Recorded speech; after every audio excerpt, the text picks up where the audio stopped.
The rest of the story. Berg was dying. An abdominal aortic aneurysm, the doctors called it. What it meant was that at any moment a blood vessel in his gut might explode and he would bleed to death. May 29, 1972, the moment came. Berg was 70 years old. He left no estate, none at all. And yet the diary he never wrote, I'm about to read to you. Because, you see, Berg was a spy. Among the most remarkable in the annals of the Office of Strategic Services. Until today, you may never have heard of him. From this day on, I think you will never forget him, for this is the rest of the story. Berg was hired by the OSS in the white heat of the Second World War. His modest $3,800 a year salary in no way reflected his prodigious qualifications. He was intelligent, he was charming. He could become instantly inobtrusive when circumstances required it. He was a gifted linguist.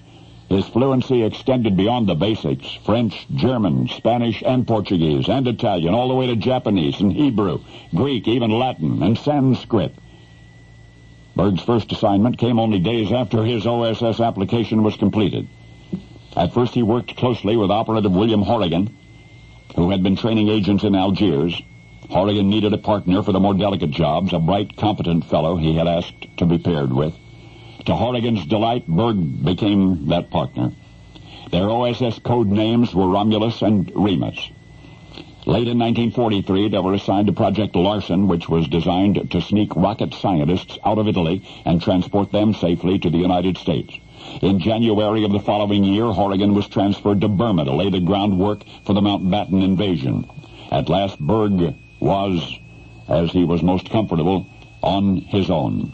In possession of the most sensitive government secrets, he took extraordinary measures to protect them. Operations took him to exotic locations from Bari to Istanbul, and yet he was never completely comfortable, it was said, except in the company of OSS colleagues. And then after the war, the OSS was disbanded. Berg was offered the ultimate reward, the Medal of Freedom, but he declined.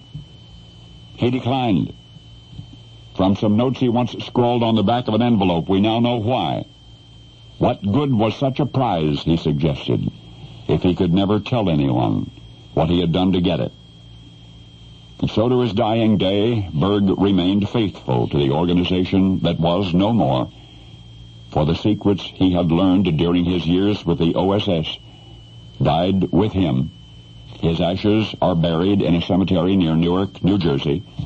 It's even been suggested that late in 1944, Berg was assigned to assassinate a certain German physicist should he reveal dangerous A-bomb-related data in Zurich. We can only imagine all else that he did. Yet the most astonishing detail of Berg's life has nothing to do with espionage. It relates to his 17 years-long professional life prior to his days in Knights of Cloak and Dagger. You see, Berg, Moe Berg, the brilliant linguist and super spy that you've just met, before he was a spy, you could have met most any summer day at the ballpark, where Moe was a big league catcher for the Washington Senators and the Boston Red Sox. And now you know the rest of the story.